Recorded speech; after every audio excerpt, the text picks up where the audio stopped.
Kuperjanovi jalaväepataljoni jätkab sel nädalal harjutusega Umamõõdu Tapõlus, kus kompaniide ja rühmade ülemad saavad võimaluse harjutada üksuste juhtimist ja koostööd lahingutoetuselementidega. See on kompani kursus ja põhifookus on siis kompani ülemate õpetamine, kompani ülematele õppimise võimaluse andmine ja selle käigus loomulikult saavad töötada ka rühmad jaod.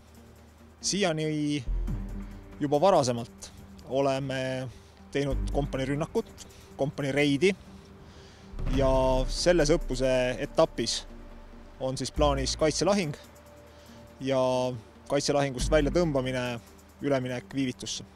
Põlvamaa metsades ligi 1000 tegevväelast ja ajateenijat kaasava õppuse teine osa lõpeb sellel reedel.